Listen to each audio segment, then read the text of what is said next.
Well, welcome back to this second episode in this series on the Revelation of John. If you're here for the second episode, I assume you watched the first episode, and I congratulate you on your perseverance to come to this second episode. So welcome. I should have said in the first episode that if you have any questions at all about the material we're covering or what I've said, please feel free to contact Father Travis. I'm sure he'd be happy to hear from you and answer all your questions. And if I can figure out how to do it, maybe I'll post his personal cell number right here so that you can get a hold of him and ask him all the difficult questions that you have. Okay, a quick recap. In the first episode, we looked at the material in chapter 1, verses 1 to 11, to get a sense. It's a bit of an introduction to the text. It gives us a sense of what's there. And we noticed from that first episode, the introductory material gives us clues as to how to read the document. It tells us about three genres. It tells us right off the bat that it is an apocalypse. That is, and that's where the title comes from. It is a revelation. It's the revelation of John, the revelation that was given to John by an angel, who was given the revelation from Jesus, who was given the revelation from God. There was this whole series of transmission that we talked about in that first episode. And so today what I really want to do is begin to unpack those various genres, talk about genre a little bit and why genre is important, and then begin to unpack those three genres and think about how they function in this document, how they function together as a coherent whole, or as one document made up of three genres. How does that happen? So we're going to unpack those a little bit, but first I think it's important to say a few things about why genre is so important. Why are we spending so much time talking about genre?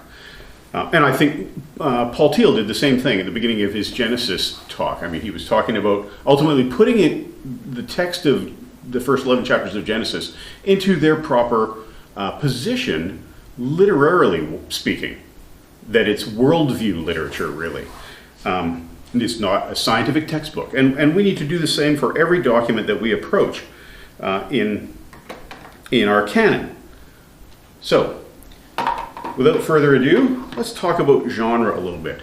Genre does what? What does genre do? Well, as we've noted, the Bible is a diverse literary menu. It's an anthology. It's a collection of all kinds of literature. And if we use an analogy, it's a lot like food. Think of it like food. There are all kinds of different foods. They all provide some kind of nourishment. Even the least nourishing of them provides some kind of nourishment. But we have to treat them differently. We have to treat them correctly, appropriately. Some foods we drink. Some foods we can swallow with hardly any chewing at all, like Jell-O or yogurt. Some foods need different utensils, forks or spoons. It's tough eating a fairly clear broth with a fork. Some need sharp knives and require a lot of chewing.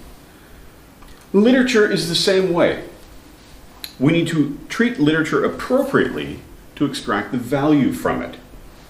And failure to be attentive to genre ultimately leads to a kind of literary indigestion. Another analogy, think of it like a map. Like maps. Here's another analogy. Maps are incredibly useful tools. They're very useful. GPS units are even more useful and perhaps have actually saved my marriage, but that's a story for another time. Maps are incredibly useful tools. Is this map a useful tool? Is this a useful map? Well, not really. And why? Because maps are only useful if they're oriented. There's no context at all for this map. There's no legend, there's no scale, there's no compass rose, there's no name of the town or the area that it covers. So it's completely useless. In the same way, we need to orient ourselves to literature as well. To make literature useful, we need to understand where we are and what we're traveling through. Think about genres in prophetic literature. I mean, prophetic literature itself is a genre, but it's a very complex genre, as we're going to see when we start to unpack prophetic literature as a genre. But the genres in prophetic literature can include all these: vision reports, complaints, symbolic actions, parables, allegories, prayers, doom oracles. We're going to see some of that in the Revelation. Sermonic instruction, hymns, disputation, confessions, doxologies. All of these appear in the context of the genre of prophecy. Sometimes it's easy to misconstrue genre. Then what? If we misunderstand the genre that we're dealing with, what are the results? Well, think about the movie, I don't know if you've seen the movie Galaxy Quest or not, but the plot of the movie Galaxy Quest is based on generic misunderstanding. It's based on some aliens misunderstanding the genre of scientific or science fiction TV. Here's the cast. It was Alan Rickman, Sigourney Weaver, and Tim Allen. It was kind of a comedy science fiction. And basically the plot is that a bunch of aliens in an intergalactic war see a science fiction TV show. Somehow they get this stream, maybe on, that maybe they're channeling Netflix or something like that, and they see this TV show, and they mistake actors for actual galactic warriors. And because they are themselves involved in a galactic battle, they impress these actors into service in their intergalactic war, thinking that they can help them in their intergalactic battles based on the television shows that they've accidentally come across. Well, needless to say, actors would be less than useful in an actual intergalactic war. And so the generic misunderstanding leads to a pretty comic situation. Now, there's some difficulties in identifying genre. Some genre difficulties that we come across. Genre identification becomes more difficult with the separation of time and culture. The further we are removed in time from a piece of literature, or the further distant we are in culture, or foreign, strange to the culture that we're studying, the more difficult generic identification becomes. Within our own culture, genre identification is automatic. It's like the air we breathe. Genre identification is a native language to us. It's second nature. We don't have to think about it at all. For example, just think about reading a newspaper. A newspaper made up of headlines and sports and comics and classifieds and obituaries. We don't need to think for a second about how to read and interpret these sections. We would never confuse comics for obituaries, for example, or headline sports for classifieds. We do it automatically, and we can switch back and forth with speed and ease because it is our native language. It's what we know, what we grew up in. It is the air we breathe. Luckily, literature typically gives us generic clues. We're told in subtle ways, or not so subtle ways sometimes, what it is we're reading. We just have to be sensitive to the clues. So, literary works give us clues. For example, Dateline, New York. We know immediately that we're reading headline news, probably. Or, Dear Sir, blah, blah, blah, sincerely, we're probably looking at a business letter. Or, Once Upon a Time, and they lived happily ever after.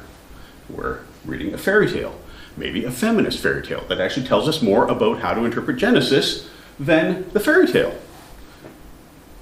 So you have to have watched Paul Thiel's, I think it's episode 4, where he talks about the Cinderella story and how that relates and what a twist in that story can do for you.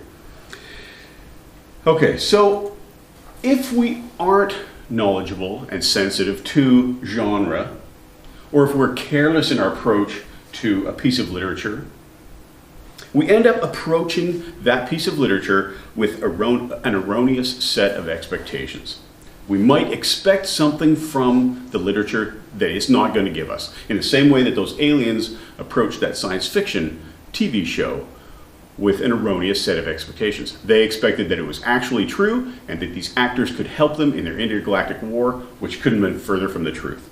So if we're not sensitive about genres, or we're not knowledgeable about genres, or careless in our approach to a piece of literature, then we end up approaching it with an erroneous set of expectations. And then too often, we try to force the literature to fit our expectations. Instead of altering our expectations to fit the literature, we expect the literature to fit our expectations. And when it doesn't live up to our expectations, or we fail to understand the literature because we approach it with an erroneous set of expectations, we declare it false or faulty. Now, the problem lies not with the document, but with the expectations that we, the readers, have approached the document with. Right? It's our problem that the literature doesn't live up to our expectations. We need to understand what the literature is, approach it correctly, identify it correctly, and then our expectations are lined up with the literature, and we can get the nourishment, get the benefit from the literature that we're reading. So, with that, having dealt with literature this way, let's deal with recall the three genres again that we encountered in the introduction to the Revelation. In chapter 1, verses 1 to 11, it tells us that it's an apocalypse, that it talks about the words of this prophecy. So it's a prophecy, it's an apocalypse, it's a prophecy, and then we also see that there is an epistle formula at the start of this document as well.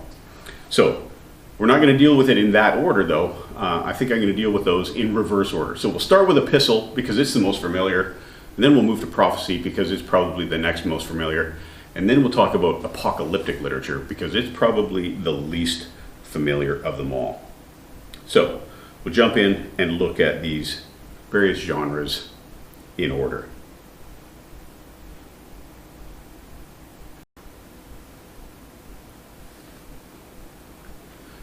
Okay, as I said, we're going to start with the familiar and move to the unfamiliar. So we're going to start with epistles because I think probably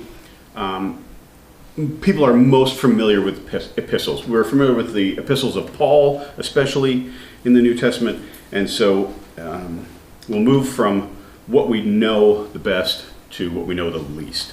Now, with epistles, there are thousands of extant letters from the ancient world. And basically, they follow a pretty common formula. Most of the letters we have fall into a pretty familiar pattern. For example, it usually starts with the name of the writer. John, for example. And then the name of the recipient. John to the 7 churches in the province of Asia. And then we get a greeting, typically.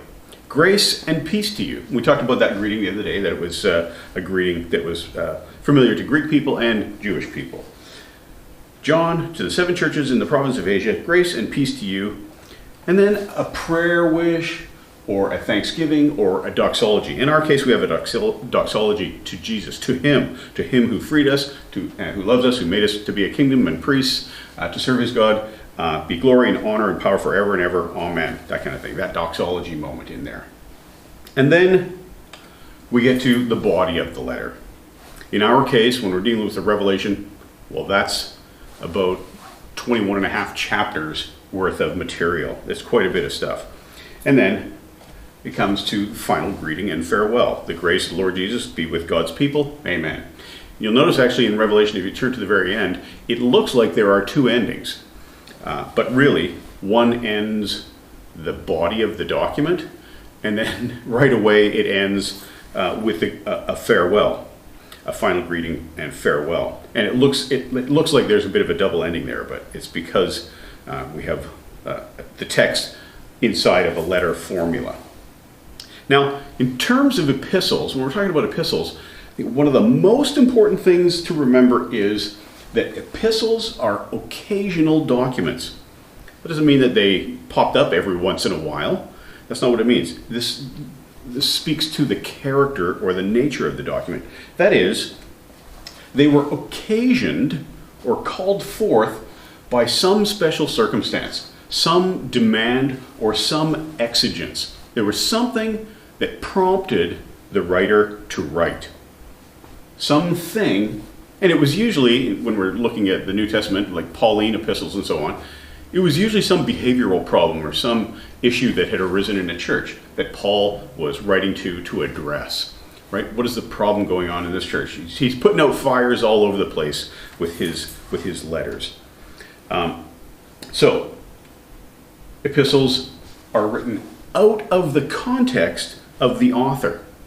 That is, the author is in a context out of which he writes, and they're being written to the context of the original recipients. So, out of the author's context to the recipient's context. We have to remember this all the time. And at this point in time, I'd really like to say what a great job Paul Thiel did in dealing with the matter of exegesis and the exegetical process. He brought incredible clarity to that, the shared cloud of assumptions and all these things that he talked about. So I'm not going to, I think in the first episode, I put up a definition of exegesis, a brief definition, but that was nothing compared to the ground that Paul covered. He really went through it thoroughly. And so I'm not going to pound through a lot of exegetical process already because he's done that. And if you haven't seen that, I would encourage you to go and watch that because it's really important work to think about how the exegetical process works. So I'm not going to cover that again, except to say, and like I said, I think I said this in episode 1, that because epistles are occasional in nature, that is, they are occasioned by some exigent circumstances, we must first seek what John originally intended and what his recipients were capable of understanding. That's exegesis. That's what we have to do, right? We have to understand what the exigence was, what the special circumstance was that the author was addressing. So that's the hard work of epistles. Epistles are occasional documents, and for us to get back to the first century, if we're dealing with a first century document, back to the first century to understand what the circumstances, what the demand, what the exigence was that caused the writer to write. So Revelation is part epistle, and so we have to think about that. We have to remember that. It's an occasional document.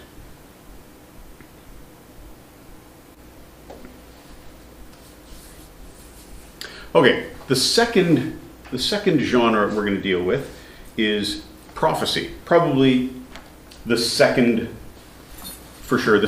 most familiar of the three genres, but perhaps your understanding of prophecy is not quite as clear as it is with epistles. So we're going to talk about prophecy, and we're going to start with what prophecy is not.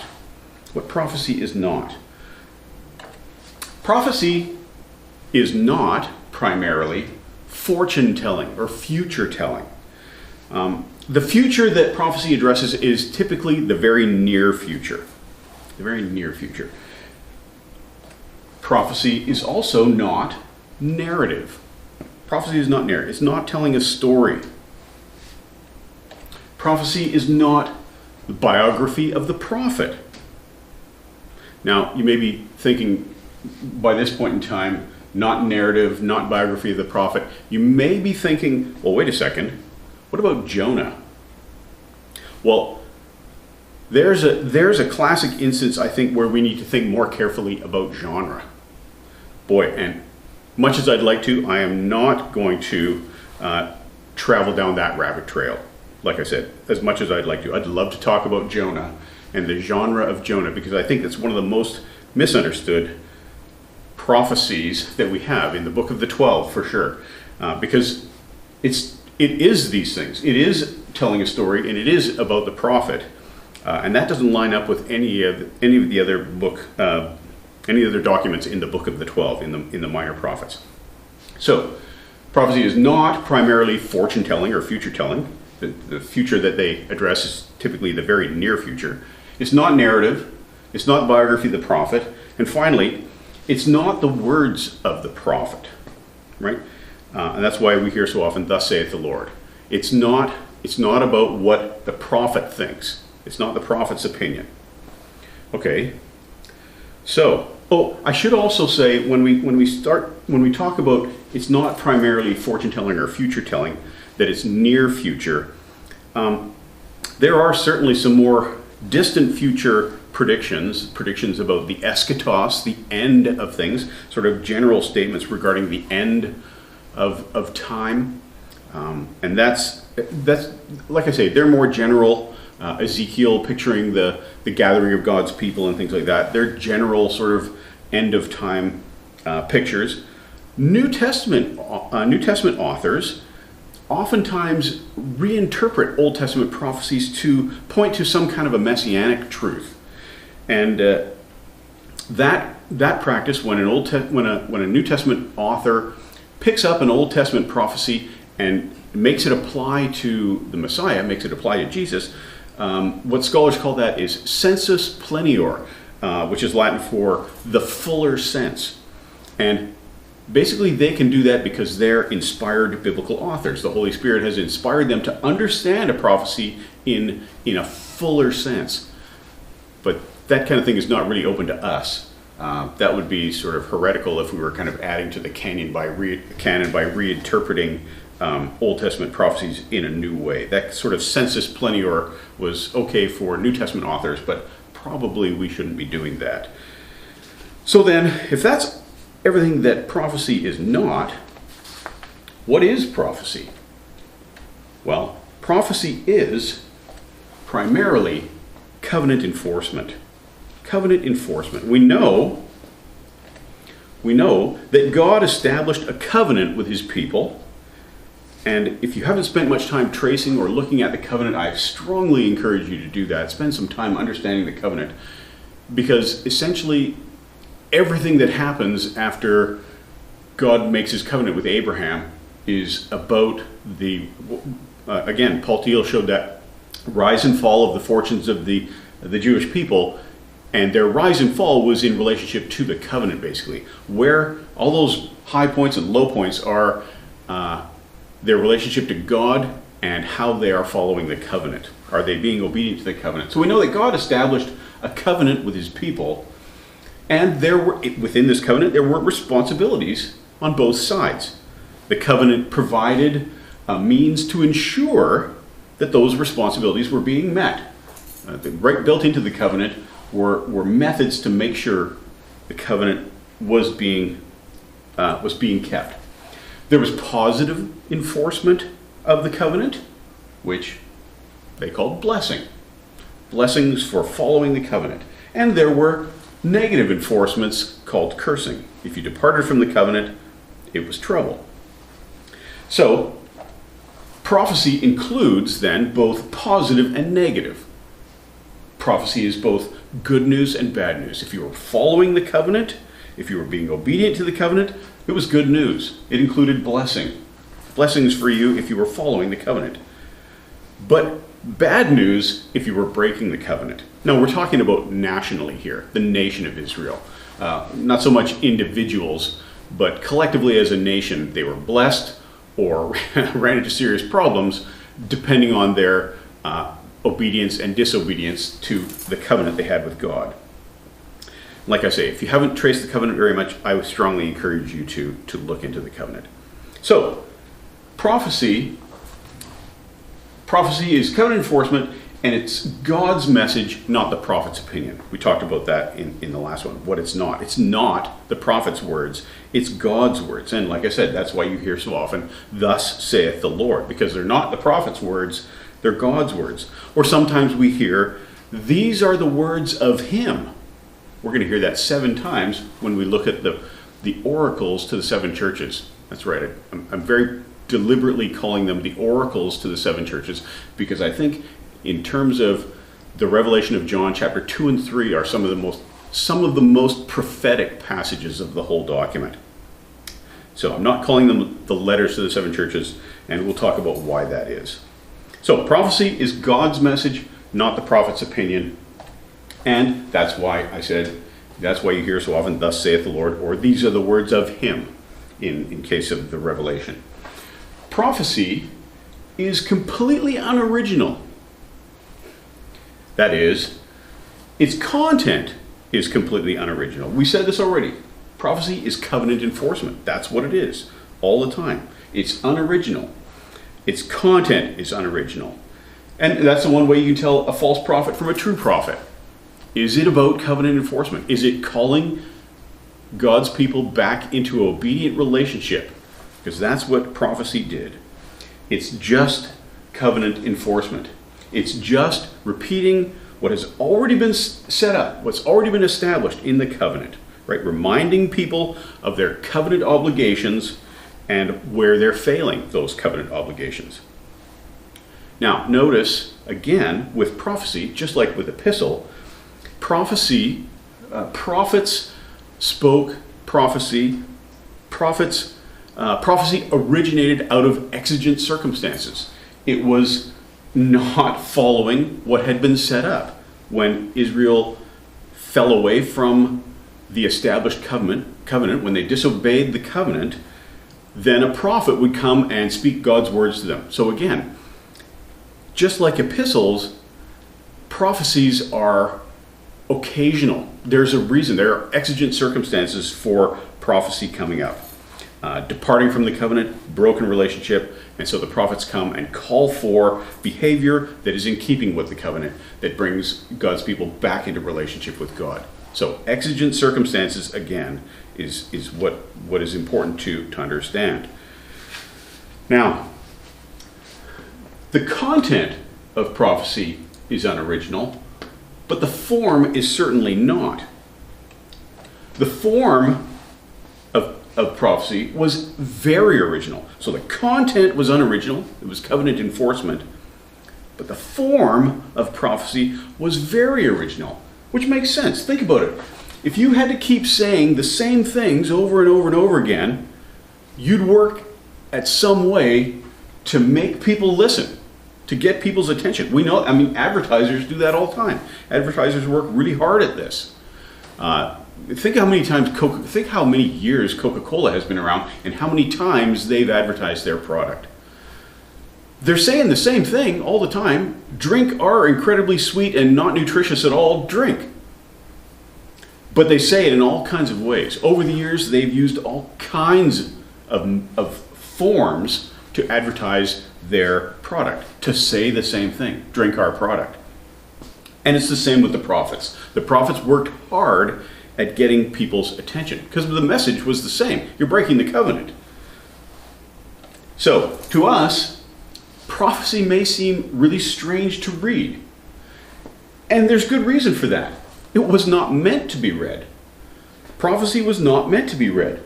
Prophecy was not a written form. Prophecies, the prophets that we have, they are collections of spoken forms. Prophecies, the prophets spoke relatively short oracles, which were then later collected and preserved. And it really is remarkable that we have these collections of prophecies. Think about it for a second. You know how they talk about history is written by the winners and things like that? Think about prophets and prophecy. At what point in time did somebody think, you know what? We should, all these times that these prophets come to us and tell us how badly we're failing God and how badly we're breaking the covenant, we should actually write that stuff down and hang on to it. So in later generations, they can see how badly we messed up. Who does that? Who preserves for history their most massive failings? But we can be thankful that we have those. Because not only do we see Israel's failings, but most importantly, we see God's persistent love for his people. Regardless of how many times, how badly Israel turns their back on God, apostatizes, stands apart from God, God keeps calling them back into relationship. He works unbelievable. I think one scholar called God the holy hound. He just pursues us and bites at our heels, persistently trying to keep us in relationship with him. God wants relationship with his people so badly, and he keeps chasing us and hounding us into relationship. So we can be really thankful that we have the prophecies. We can be really thankful that people had the foresight to write down all their shortcomings in the times that God was patient and grace and full of grace and calling them back into relationship.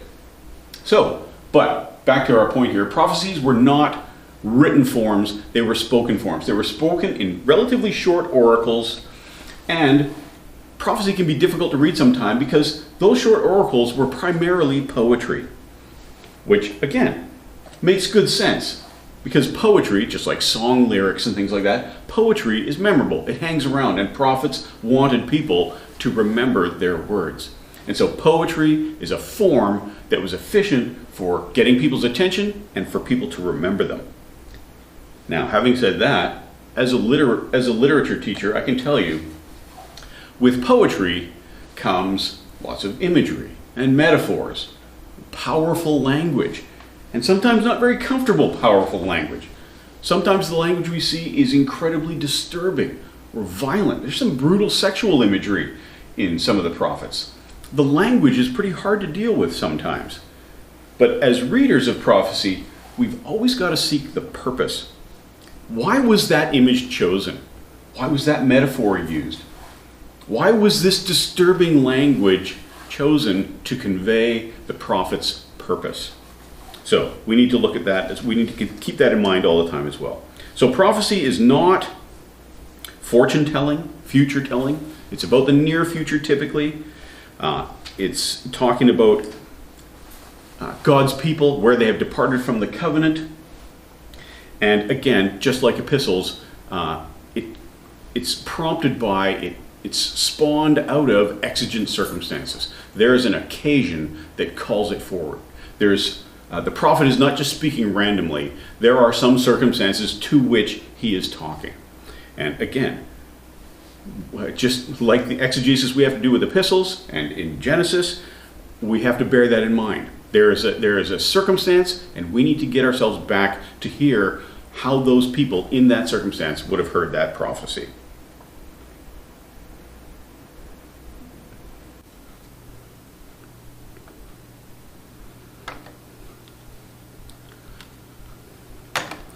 Okay, let's turn to the third genre that we need to look at. And it's most certainly the most unfamiliar to people. We've looked at epistle and prophecy, and now apocalyptic literature, the apocalyptic genre. And what do we know about that? So I thought it best to start with a definition. And so here it is. Apocalypse is a genre of revelatory literature with a narrative framework in which a revelation is mediated by an otherworldly being to a human recipient, disclosing a transcendent reality which is both temporal, insofar as it envisages eschatological salvation, and spatial, insofar as it involves another supernatural world. Now, this is not my definition. This comes from the Society of Biblical Literature. They've got a group that does nothing but put together definitions for genres and study genres and things like that. So it's part of the genre project of the Society of Biblical Literature, and this was the group dealing with apocalypse. And so it's a difficult. It's definitely a very technical definition. It's a little bit difficult to get your head around right away. But that's the nice thing about video. You can pause this, read it over again, and understand it a little better. Now, I grabbed a handful of some of my books, and this book on apocalyptic literature uses that definition. Michael Gorman's Reading the Revelation Responsibly uses that definition. David De Silva, Seeing Things John's Way, Robert Mounce's Book of Revelation, New International Commentary on the New Testament, and G.K. Beale. That's just a handful I grabbed. I'm sure others, like I say, I kind of grabbed a handful of my books and flipped through them to see what they used for a definition, and they're all using this definition. So this is, in terms of scholastic approach to apocalyptic literature, this is it, right? So let's just go through it one more time. Apocalypse is a genre of revelatory literature. That is, it's a revelation. It's literature that reveals something in a narrative framework. That is, there's a narrator. There's a story being told here in some way or another, in which a revelation, it's revelatory literature, so obviously there's going to be a revelation. The revelation is mediated by an otherworldly being. That's most typically an angel, to a human recipient. So an angel, in this case, to our author, John. Disclosing, so this gets to the information now, disclosing a transcendent reality. That is something that he would not normally know, something that human beings would not normally have access to. A transcendent reality, a reality that is above and beyond our typical understanding of the world. A reality that is both temporal and spatial. Temporal, insofar as it envisages, that is, it pictures ultimate salvation, right? It envisages eschatological salvation. We're going to talk about what eschatological is in this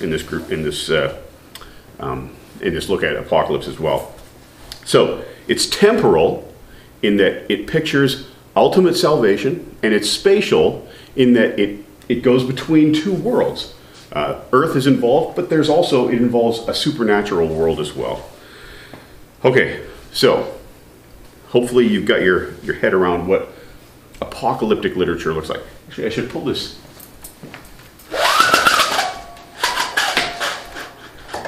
There we go. Since I'm not writing it on the board, it's probably a lot easier to see, and there's a lot less reflection if I've got that screen down. It's a bit of an advantage when we can do that. So that's the definition we're going to be working with apocalyptic literature. Now, then, what is the function of apocalyptic literature? Now, this definition, or this function statement, comes from Michael Gorman's book, Reading the Revelation Responsibly. Can't recommend this highly enough. What an excellent book, because this is really what we're all striving for, to read the Revelation responsibly. And it's technical enough to be engaging and thoughtful and accessible enough that just about anybody can read this, I think. So the function of apocalypse. Apocalyptic literature function, he says, the function seems fairly clear. To sustain, that is, to keep the people of God going, to sustain the people of God, especially in a time of crisis. The book that I have, this is actually a classroom book for a course that's taught on apocalypse. It's called Apocalyptic Literature, a Reader, and it includes all kinds of apocalyptic literature. And he says, specifically, that apocalyptic literature is crisis literature. That's how he identifies it. So apocalyptic literature is literature that sustains the people of God, especially in a time of crisis. It expresses and creates hope by, and this is how it expresses and creates hope, by offering scathing critique of the oppressor. So there must be an oppressor. A passionate exhortation to defiance, right, to stand up against the oppressor, and an unfailing confidence in God's ultimate defeat of the present evil. So there is an oppressor, there is a present evil, and the apocalyptist, through his revelation, is expressing hope and exhorting defiance. It's going to be okay, and in the meantime, stand up against the present evil. So, again, that helps us kind of identify what apocalyptic literature is and what it's doing. So then,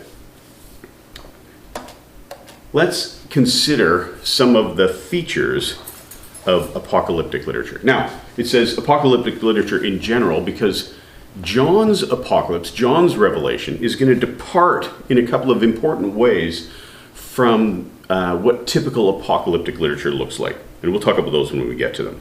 But this is what apocalyptic literature, this is kind of characteristic, this is an overview of apocalyptic literature in general. So, in general, apocalyptic literature is rooted in the Old Testament prophetic tradition. That is, it's concerned with judgment and salvation, just in a slightly different way than the prophets were. Apocalyptists and prophets see judgment and salvation happening in different ways. And again, we'll talk about that when we get to it. But it begins to arise. It's rooted in the Old Testament, but it begins to arise with the later prophets. We see some of it in some of the later prophets. We see it in Daniel. We see it in Ezekiel and some of Isaiah. Some of the late prophetic material includes some apocalyptic material. Apocalyptic literature flourished. So this is the period at which most of it was written, the height of apocalyptic literature. It was about a 400-year run. It had a pretty good run, 400-year run. 200 BCE, 200 before the Common Era, to 200 CE, or 80. So about 400 years that apocalyptic literature flourished. Now, that might seem like a long time, but compared to the other literature we read, that's part of the reason why it's difficult to understand and grapple with apocalyptic literature, because it had this limited run.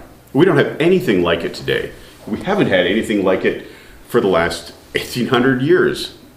It's like I said, it had a good run, and now if there's any of it at all, it's off Broadway. It's just doesn't appear anywhere. And so, like I said, that's part of the reason why we find it so unusual, because we're not used to it. The people within that period would have understood it and heard, various forms of it, and probably had an easier time dealing with some of the images and symbols and things like that. Okay, so it comes out of the Old Testament prophetic tradition. It was around for about 400 years. Now we need to deal with some terminology. Eschatology. The word eschatology, I've thrown it around a few times already. Now we need to kind of figure out how this fits in and how it's going to work and what we're looking at. Eschatology comes from the Greek word eschatos, which means, I'm not going to write it on the board because it's not going to mean anything to you if I write it up there in Greek probably. But it means end or last. And eschatology is the study of last things. The study of last things, or the interest in last things. And given that, if we look at a prophetic eschatology, that is how the prophets understood things coming to an end, or the end of certain things, the prophets understood that God would accomplish his divine plans, that he had a divine plan. If there were some trying times for Israel, for example, that this was part of the plan of God, he had a plan to work this out, and that he would accomplish his divine plans within the context of human history. That within human history, it would work itself out by means of human agents. God would use people, God would use rulers and kings and prophets and various people to bring about his divine plan. That within history, prophets are working on the basis that God's divine plan would be worked out within the history of his people. Now, apocalyptic eschatology eventually rises. And apocalyptic eschatology grows because the scale of the crises grew. As things got worse, especially we're thinking about times like the Hellenistic period with Antiochus Epiphanes IV, Antiochus God Manifest. He really thought pretty highly of himself, that guy. And the ugliness of that period, the persecution of that period, what the Jews were suffering under that in that time period, the crises grew to such an extent, that is, it got so bad that the people of Israel began to lose confidence that such events occurring within history would work themselves out. That God's plan, the prophetic eschatology, that is an eschatological approach that the prophets used, was God would work this out within history. Well, they began to lose confidence in those events working themselves out within history. And so, prophetic eschatology ultimately gives way to apocalyptic eschatology.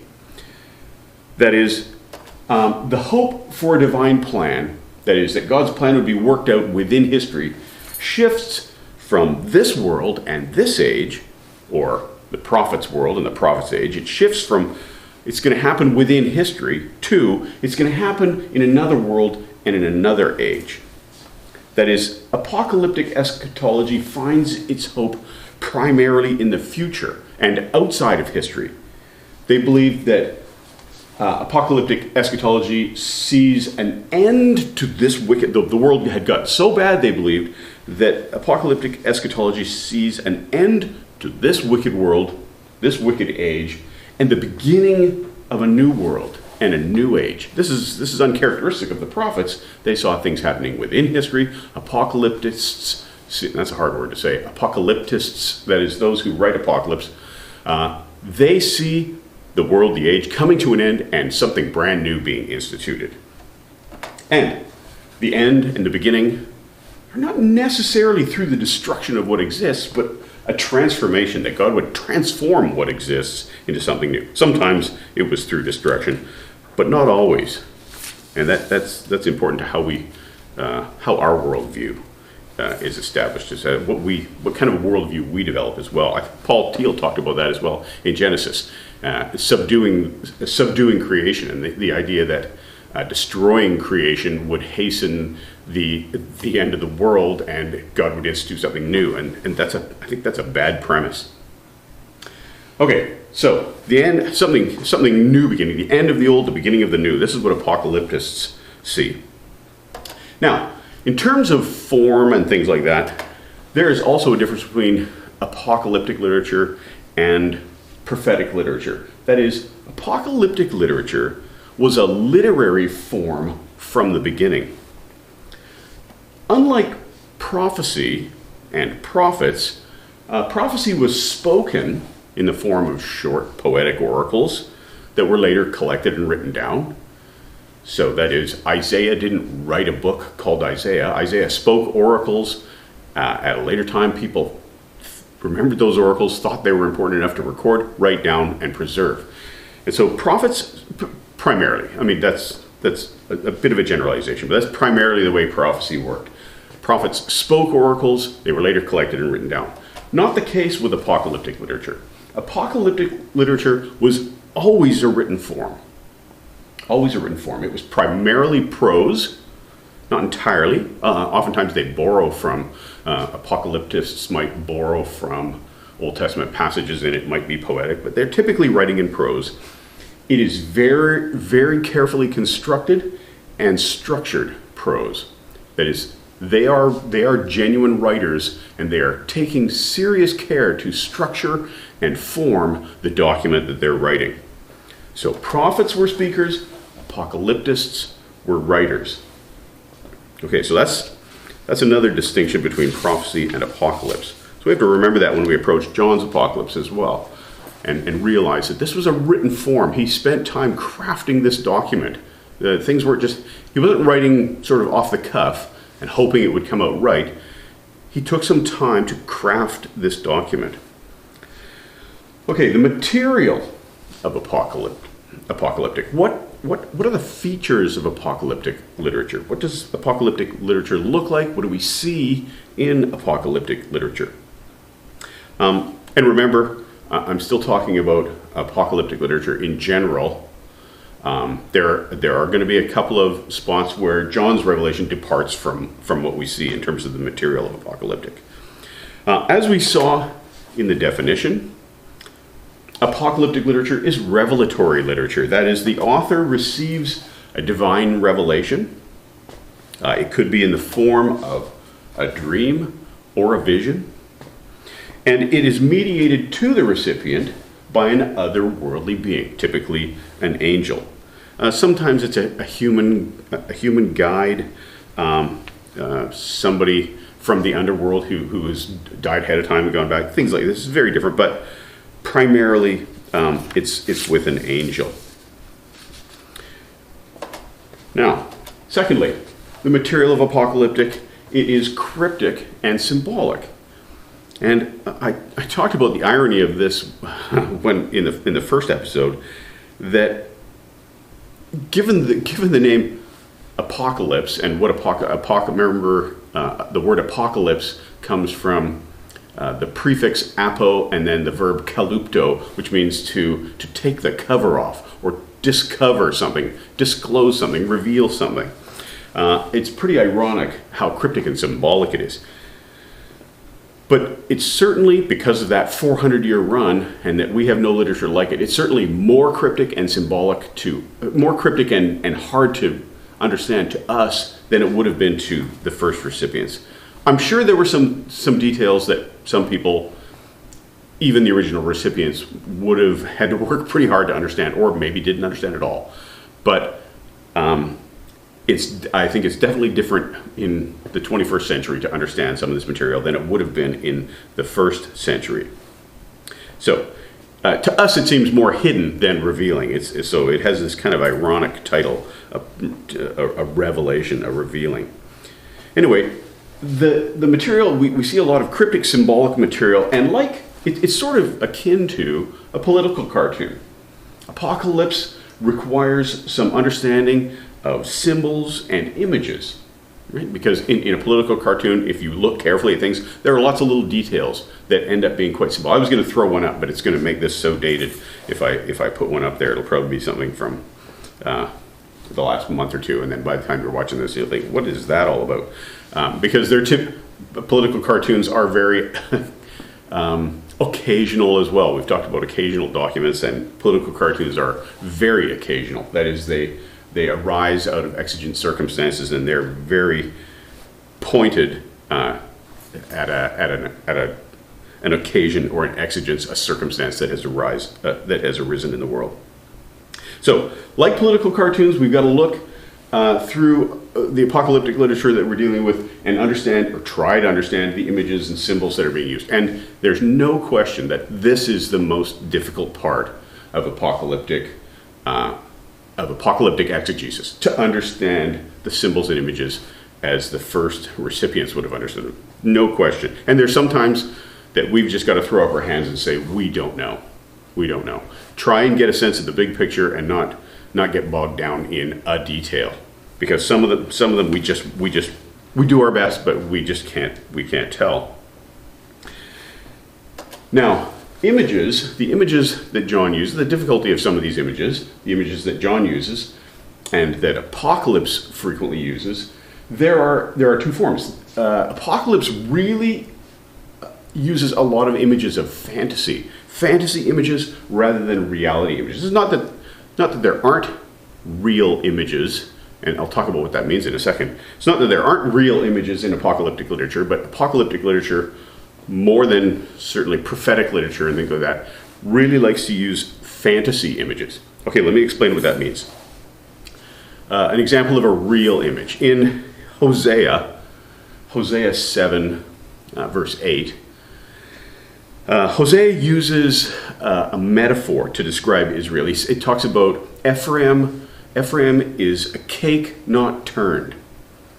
A cake that is being like a loaf of bread, or a flat cake, I think some people translate it as. Ephraim is a flat cake not turned. And so this is like flat bread, that kind of thing.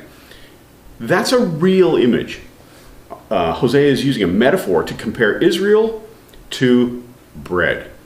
Bread that when it's being baked, it doesn't get turned over. Sometimes, if you've ever seen like a tandoori oven where they maybe stick the bread to the side wall, sometimes they move it around and cook the other side. Or if you're putting it into a wood-fired oven, at some point in time, the back is going to be hotter than the front. And at some point in time, if you don't turn that, one side is going to be burnt, the other side is going to be still undercooked.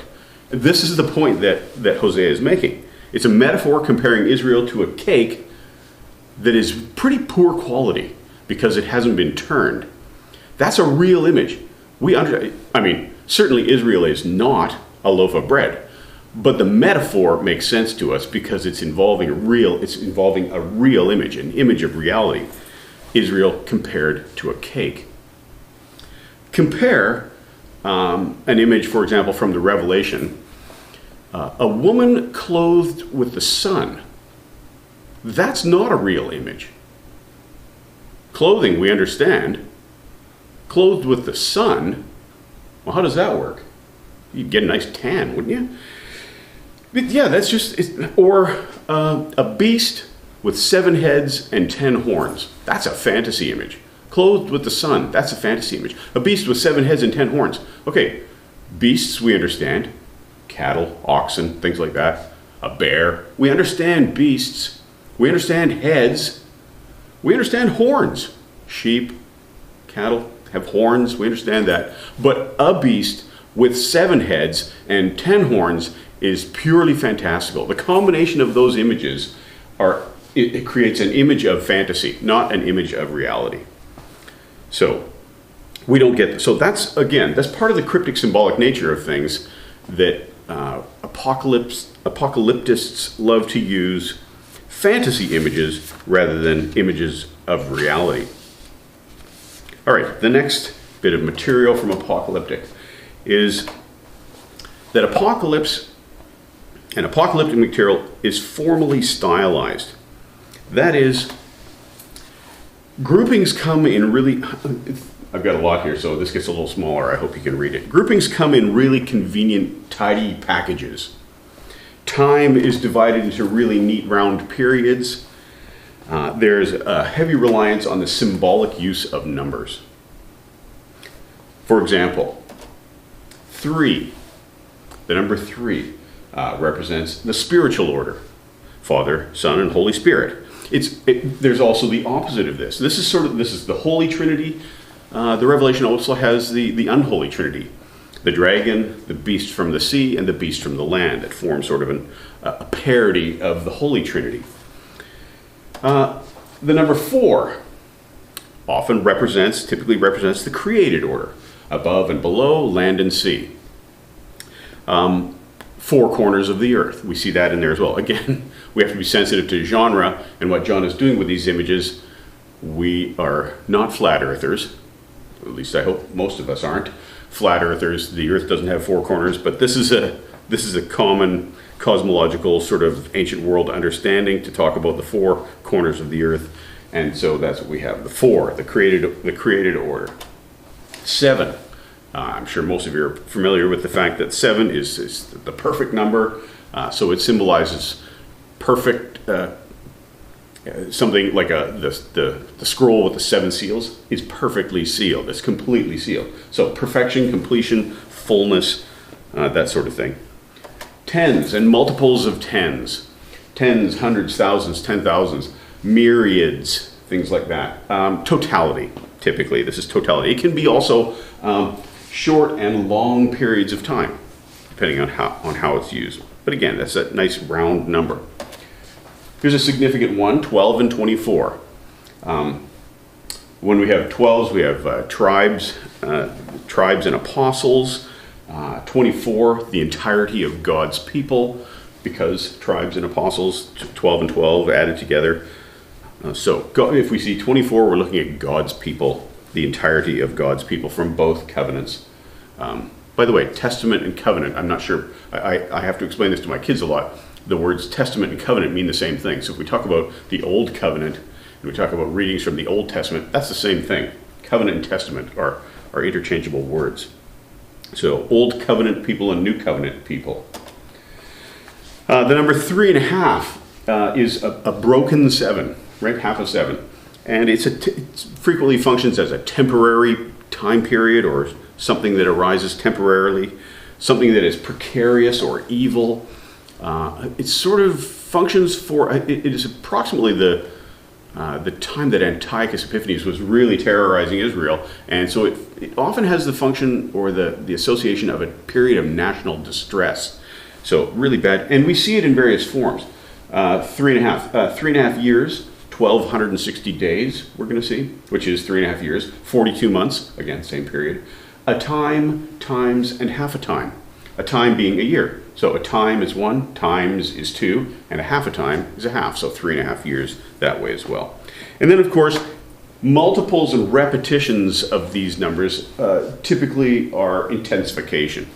So if you have a set of 3 happening, and then in the midst of that set of 3, you come across the first of something in the 3, the second of something in the 3, and then the third is 3 of its own. That just intensifies the ending of things. And we're going to see a specific example of that when we look at the Revelation. At least I hope we get to that level of detail. We may not. All right. Continuing on with the material. Pseudonymous, pseudonymity. That is, apocalypses were typically written under an assumed name.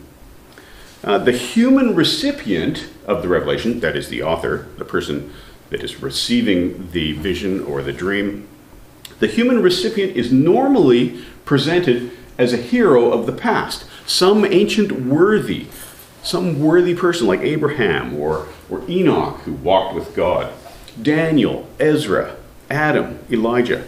So a name from the past, an ancient worthy name from the past is borrowed and used as the author of the dream.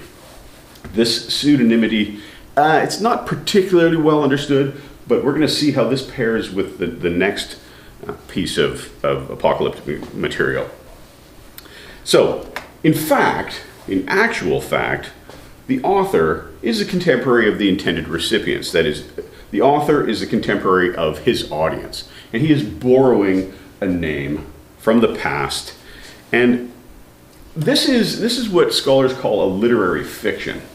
That is, readers would not have been deceived by this into thinking that Adam actually wrote whatever apocalypse we're talking about, or the apocalypse of Enoch was not actually written by Enoch. And the recipients would have been aware of this convention, and there's no intention to deceive here. They would not have been deceived by this. And the consensus in the scholarly community is that the intention of this, the reason for this pseudonymity, was to lend an air of authority to the document. Other scholars suggest too that much of apocalyptic material was written during the period of time which biblical scholars often refer to as the period of the quenched spirit. I think in Amos 8 it talks about, I'm going to send, says the Lord, I'm going to send a famine upon the earth. Not a famine of food or water, but a famine of hearing the word of the Lord. And then at some point in time, the Spirit just stopped, and there were no prophecies.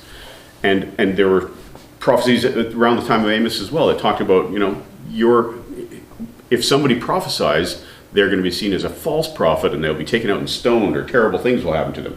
And so there was a period of time where the Spirit was absent. There was no prophetic utterance. There were no prophetic utterances.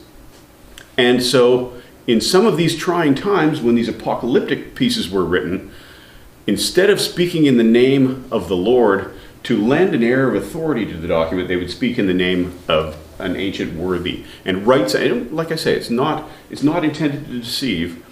They're writing documents that are intended to encourage their people in the midst of crisis.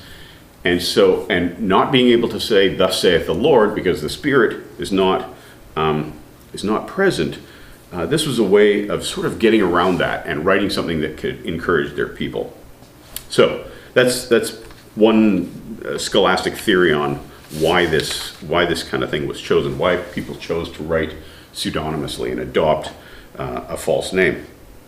The second is tied to this, and that is that the documents talk about being sealed and then opened. The convention was that it was written by an ancient hero and was sealed up. So Enoch wrote it way back when, and he sealed it up, and now it's being unsealed to reveal some transcendent knowledge to a group in distress. So somebody wrote it way back then, now we've just discovered it, and we're popping it open, and it speaks a word of comfort and hope, and a call to resistance to us in our situation. Of course, the later time for which it's supposedly intended is, of course, the time in which the author is actually writing. And this is a second literary fiction. Again, readers wouldn't have been deceived. They would have been aware of this convention and not fooled by it, unless for some reason they were generically challenged, didn't understand the genre of apocalypse, and maybe thought it was true, but I highly doubt it. Okay, so that's the second literary fiction. And as you've probably guessed, these are the two that don't show up in John. So John fits all of the other categories. The revelation of John fits all of the other categories except the last two, pseudonymity and sealed, right? It's not pseudonymous and it's not sealed. In fact, here's my evidence for that. in Revelation 1:9. It says, I, John, your brother and companion, right? He's talking to the people. They clearly know him, and he clearly knew them. We're going to see that. There's a knowledge. There's intimate knowledge that John has of these churches, and he would have been familiar to them as well. So there's really clear evidence that they knew the author and that the author knows them. I, John. And then it says specifically at the end of the document, in Revelation 22, do not seal up the words of the prophecy of this book. So these are two clear departures. Part of the reason why we see this is, well, he says, don't seal up the words of this prophecy because the time is near. It's important that you have this right now. And part of the reason for this also is compared to these, in comparison to the other apocalyptic literature that was out there, that was written during the time of the quenched Spirit, we know that the Spirit has come back, that John can say, thus saith the Lord. In fact, at the beginning of each of the oracles to the 7 churches, these are the words of him who. These are the words of Christ, he says, in those oracles. So, he identifies himself clearly, and it's not sealed up, and he's speaking as a prophet. And this is really what's important to us. Where the departure from these two conventions provide clues for us as to how the genre functions, right? How we have all these genres together. Epistle, we looked at epistle, we looked at prophecy, and now apocalypse. And so the Revelation is, I think, an apocalyptic prophecy transmitted in the form of an epistle. I think that's how all these genres function together. Ultimately, that John clearly sees himself as a prophet speaking on behalf of God. And he challenges a false prophet. We'll look at, I think, the oracle to the church in Thyatira, and there's an actual challenge going on between two people sort of speaking authoritatively. And so John clearly sees himself as a prophet. He talks about this document as the words of this prophecy several times. So he sees himself as a prophet speaking on behalf of God, and he chooses an apocalyptic form as his dominant rhetorical strategy. He chooses apocalyptic as his rhetorical strategy. In other words, this is how he intends to appeal to his people and persuade them and motivate them into action. That's what rhetorical strategy is. So he's using an apocalyptic form, apocalyptic style, to appeal to the emotions of his audience, and motivate them into action, motivate them to defiance and things like that. So he sees himself, he's a prophet speaking on behalf of God, using apocalyptic as a rhetorical strategy. And the epistolary form that we have, that is the fact that it's a letter, is necessitated by his absence from these churches. He is not there physically present with them. I was on the island of Patmos, it says, so he's physically absent from them in writing this document. So it was necessary to write a letter because his real presence with them was not possible. And it seems pretty clear that his presence, he had been present in the past. Like I said, he's pretty familiar with these churches. And we'll talk about that when we get to, when we look at the 7 churches. What were the 7 churches, the 7 cities? Why those? Where were they? All that kind of thing. So I'll do my best to demonstrate this, to support my thesis here that it is an apocalyptic prophecy, that it is primarily a prophecy in apocalyptic form transmitted through the method of a letter. I'll try and make that case as we move through the text. As I said before, this is a class I teach that I normally have about 42 hours to get through all 22 chapters of Revelation. We go line by line. We do a really deep dive, detailed look at the Revelation. I'm hoping to do this in about 10 to 12 hours. I'm thinking about 12 episodes. I'm just not sure at this point in time. So there's going to be some material that I just have to leave behind.